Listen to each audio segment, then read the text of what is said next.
मातरम. माझ्या मातृभूमीस त्रिवार वंदन करून आपल्या सर्वांना सप्रेम नमस्कार. प्रजासत्ताक दिनाच्या खूप खूप शुभेच्छा. दिग्गजांच्या कलागुणांनी नटलेल्या आणि कृतज्ञतेच्या भावनांनी बहरलेल्या उपस्थित सर्व मान्यवरांना, परीक्षकांना माझा चरणास्पर्श. भविष्यावर नजर रोखून व्हर्च्युअल विश्वात वावरणाऱ्या आजच्या तरुण पिढीला आपल्या आयुष्याला खराखुरा आकार देणाऱ्या त्याच संविधानाचं महत्त्व कळावं, संविधानाच्या मूल्य संस्कारांची जोपासना व्हावी, या उदात्त दृष्टिकोनातून आयोजकांनी, परीक्षकांनी दिलेला विषय मला हृदयस्पर्शी वाटला आणि म्हणूनच विषयाच्या अंतरंगात जाऊन विषयाच्या गाभ्याला स्पर्श करण्याच्या प्रयत्नात मी हरीश विश्वनाथ कांबळे आपल्यासमोर विषय मांडतोय. भारताचे संविधान जगातील महानतम ग्रंथांपैकी एक. जे हक्क पाहिजे ते सारेच दान करते, रक्षा तुझी माझी ही संविधान करते. आयुष्यमान करते कमजोर भारताला, सुटताच तो लांबचा आम्हा सावधान करते, रक्षण तुझे माझे हे संविधान करते. माननीय महोदय, पाखरांची जात ही विसावागी घरट्यात, मन लागले कोवड्या जीवा मागे, मी विश्व आकाशात, घेतली उडाण या मुकण्या भाळात, पाऊस सह्या जशा येतात विसावा संविधानाच्या आधारात.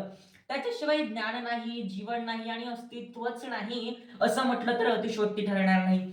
माननीय महोदय, खर तर भारताला स्वातंत्र्य मिळणारच होतं. स्वतंत्र भारताचा राज्यकारभार चालवण्यासाठी संविधानाची गरज भासू लागली आणि 1946 पासूनच भारताच्या संविधान निर्मितीला सुरुवात झाली.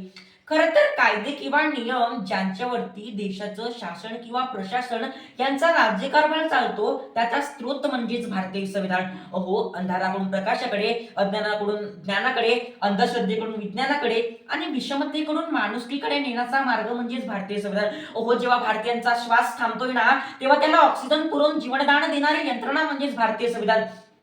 खरं तर घटनाकारांना माहिती होतं धनवानांना धनशक्तीचा, विद्वानांना विद्वत्तेचा, बलवानांना त्यांच्या बलवत्तेचा आणि सत्ताधाऱ्यांना त्यांच्या सत्तेचा आधार असतो. पण तुम्हा सामान्य माणसांचं काय? तर सामान्य माणसांना फक्त आणि फक्त भारतीय संविधानाचाच आधार असू शकतो. म्हणून आपल्या भारतीय संविधानात न्याय, स्वातंत्र्य, समता, बंधुता, धर्मनिरपेक्षता, लोकशाही आणि गणराज्य या मूल्यांचा आवर्जून वापर केलाय. आपणास माहिती असेल 70च्या दशकात जपान आणि स्वित्झर्लंड सारख्या देशांनी स्त्रियांना मताधिकार दिला. पण ज्या भारतात स्त्री म्हणजे उपभोगी वस्तू समजायचे, फक्त चूल आणि मूल हेच जिचं कार्यक्षेत्र होतं, अहो साक्षरतेचा गंधही नव्हता, अशा भारतीय स्त्रियांना भारतीय संविधानाने 1950 पासून मतदानाचा हक्क दिला. एवढंच नाही तर ज्या अनुसूचित जाती जमातींना नीचपणाची आणि कमीपणाची वागणूक दिली जाते ना त्यापासून त्यांची मुक्तता करण्याच्या तरतुदी भारतीय संविधानाने केल्या. आणि म्हणूनच आत्मसन्मानानं जगण्याचा शस्त्र म्हणजे संविधान. म्हणून मला खंबीरपणे प्रकर्षाने म्हणावंसं वाटतं, भारताचे संविधान जगातील महानतम ग्रंथांपैकी एक. खरं तर प्रत्येक भारतीय नागरिकाला पचेल, रुचेल असा माहितीचा अधिकार, तसेच अभिव्यक्ती, विश्वास, श्रद्धा आणि उपासना यांचा वापर करण्याचे स्वातंत्र्य प्रत्येक भारतीय नागरिकाला भारतीय संविधानाने दिलाय.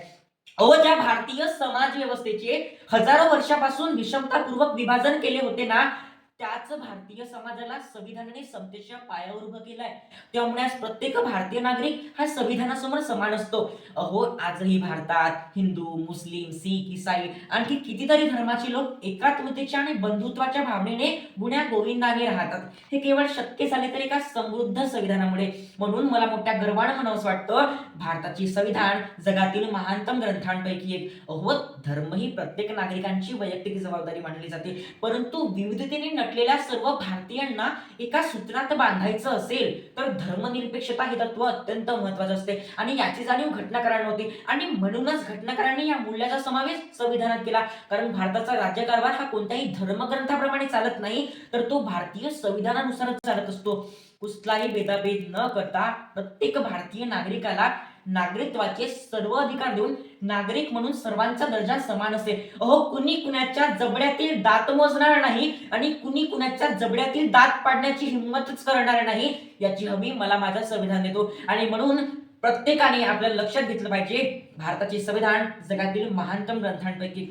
प्रत्येक भारतीय नागरिकाला लोकशाहीचा हिस्सा बनवण्यासाठी, प्रत्येक भारतीय नागरिकाला राजकीय प्रक्रियेत सहभागी करून घेण्यासाठी प्रौढ मतदानाचा अधिकार खूप महत्वाचा ठरतो आणि याचीच पायाभरणी भारतीय संविधानाने केली. अहो, माणसाला बोलता येतं, विचार करता येतं, विचारातून कृती करता येतं आणि कृतीमधून स्वतःला घडवता येतं. पण घडवणारा कोणीतरी सोबत कायम असावं लागतं. आपल्या वाकड्या-तिकड्या पाऊलवाटांना सरळ करून यशाचा चौपदरी हायवे दाखवणारी यंत्रणा माणसाला नेहमीच आवश्यक असते. आई शिकवते जगण्याची वाराखडी, जन्मापासून ते मरेपर्यंत. बाबा शिकवतात दुनियादारीचं गणित आणि माणुसकीची आकडेमोड सुद्धा. पण पण जेव्हा कळतंय पण वळत नाही आणि वळलेलं सापडतच नाही, अशी गत होती ना, तेव्हा आपल्या फाटलेल्या पंखांना आधार देऊन आकाशात उंच भरारी घेण्याचं सामर्थ्य माझा संविधानच निर्माण करत असतो, आपला संविधानच निर्माण करत असतो. हे मला प्रकर्षाने सांगावंसं वाटतं आणि म्हणूनच भारताचे संविधान जगातील महानतम ग्रंथांपैकी एक आहे, असं मला म्हणावंसं वाटतं. आज मातीच्या भिंतींना सिमेंटचा गिलावा लागला, पण माणुसकीचा ओलावा मात्र पापुद्रे उडावीत तसा उडून गेला. म्हणून माणसानं माणसाशी माणसाप्रमाणे कसं वागावं आणि माणुसकीचे जतन आणि संवर्धन कसं करावं, याची शिकवण मला माझं संविधान देते. म्हणून भारतीय संविधान जगण्याचा समृद्ध पाया, भारतीय संविधान जगातील महानतम ग्रंथांपैकी एक, भारतीय संविधान आपल्या महत्वाकांक्षाचा एक किमया, आपल्या महत्वाकांक्षाचा एक मूलमंत्र आहे, असं मला सांगावंसं वाटतं. आज भारतीय संविधानामुळेच एक आदिवासी समाजातील स्त्री सुद्धा देशाच्या सर्वोच्च राष्ट्रपती पदावर विराजमान होऊ शकते. हे केवळ शक्य झाले तर एका समृद्ध संविधानामुळे. अहो, आपल्या देशासोबतच स्वातंत्र्य मिळालेल्या देशांचे 4-4 संविधान कोलमडून पडलेले आहेत. पण आजच्या प्रजासत्ताक दिनी मला मोठ्या गर्वानं, मोठ्या अभिमानानं सांगावंसं वाटतं, त्याच संविधानाचा आदर आपण आजही तेवढ्या तेजाने करतोय. अहो, एवढंच नाही, त्याच भारतीय संविधानाने ज्यांच्याकडे सामाजिक प्रतिष्ठा नाही, ज्यांची हिंसा केली जाते, ज्यांच्यावरती अन्याय अत्याचार केले जातात, अशा सर्वांचं रक्षण करण्याचं काम आपल्या भारतीय संविधान केलंय. म्हणजे कदाचित तुम्हाला वाटू शकतो, एवढ्या कोमल सोन्याऱ्या लखलखीत विशालाचा एवढा भ्रमनिरास का करतोय? कारण मित्रांनो, आता आपल्या कानांना सवय व्हायला हवी मौनापलीकडचे शब्द ऐकण्याची.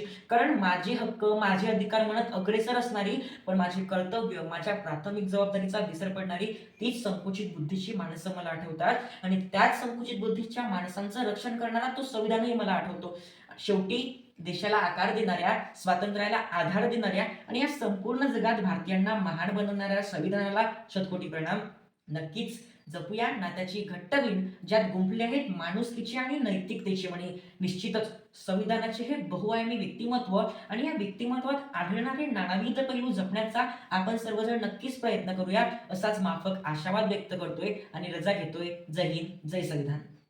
प्रेक्षक हो, तुम्हाला आमच्या स्पर्धकाचा व्हिडिओ नक्कीच आवडला असेल. आता या स्पर्धकाला जिंकवून देण्यासाठी तुम्ही सुद्धा मदत करू शकता. या स्पर्धकाचा व्हिडिओ लाईक करून, तसेच स्पर्धकाला प्रेरित करण्यासाठी त्या व्हिडिओवर कमेंट करून आणि हो, जास्तीत जास्त लोकांपर्यंत हा व्हिडिओ शेअर करून. प्रबोधन बहुउद्देशीय संस्था ही महाराष्ट्रातील कानाकोपऱ्यात विविध सामाजिक आणि शैक्षणिक उपक्रम घेत असते. ही स्पर्धा सुद्धा या उपक्रमाचा एक भाग आहे आणि हो, या परिवाराचा तुम्ही एक हिस्सा पण होऊ शकता. प्रबोधन मधील विविध उपक्रमांचे अपडेट मिळवण्यासाठी या चॅनलला नक्कीच सबस्क्राईब करा आणि हो, हा व्हिडिओ शेवटपर्यंत पाहिल्याबद्दल आपल्या सर्वांचे मनपूर्वक आभार.